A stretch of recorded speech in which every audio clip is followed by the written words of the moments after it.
প্রিয় দর্শক শ্রোতা, আওয়ামী লীগের কোন নেতা ভারতের কোথায় আত্মগোপনে আছে, চলুন আমরা জেনে আসি গোপন তথ্য। আসসালামু আলাইকুম ওয়া রাহমাতুল্লাহি ওয়া বারাকাতুহু। প্রিয় দর্শক শ্রোতা, কেমন আছেন সবাই? আশা করছি সকলেই অনেক ভালো আছেন, সুস্থ আছেন। সম্মানিত দর্শক শ্রোতা, দেশ এবং বিদেশ যে যেখান থেকে এই মুহূর্তে আমার এই ভিডিওটি দেখছেন, আপনাদের সকলকে অসংখ্য অসংখ্য ধন্যবাদ জানিয়ে শুরু করছি আজকের ভিডিও।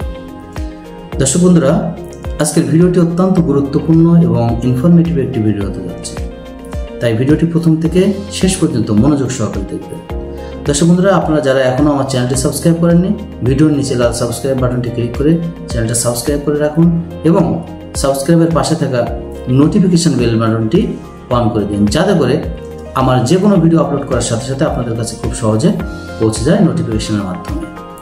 দর্শক শ্রোতা, ভিডিওটা যদি ভালো লেগে থাকে অবশ্যই লাইক, কমেন্ট এবং শেয়ার করে দেবেন।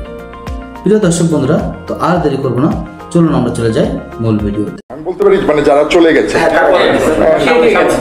আপনারা জানেন যে ছাত্রলীগের সাবেক সভাপতি লিয়াকত শিকদার উনি সপরিবারে চলে গেছে, কলকাতায় আছে।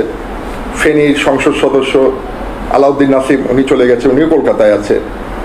আপনারা জানেন নোয়াখালীর ছাত্র নেতা লিপটন উনিও কলকাতায় আছে। এবং কোথায় আছে আমি বলতে পারি, আপনারা যে ওখানে দেখতে পারেন।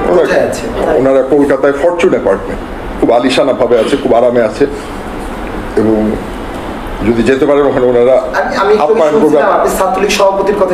ছাত্রলীগের সভাপতি এবং ইনান 4 তারিখ রাত্রে চলে গেছে, ওনাদের নেত্রী যাওয়ার একদিন আগে। বাকিদের যাদের কথা বললাম তারা সবাই গেছে 5 তারিখের পরে, 5, 6। আর সভাপতি আর ইনান দুজনেই 4 তারিখ আগের রাতে চলে গেছে। ইন্ডিয়াতে। সেটা আমি, ওরা কলকাতা ওই বিল্ডিং আছে নাকি সেটা জানি না। ইন্ডিয়াতে হাসান মাহমুদ একটু বললাম, শোনা ওইটা আমি শিওর ভাবে বলতে পারবো না। এগুলো শিওর না হলে আমি বললাম কেমনে ভাই? তথ্যগুলো কোন জায়গা থেকে পেয়েছেন যদি একটু আপনি কি আপনার সূত্র বলেন?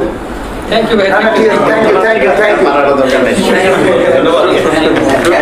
you.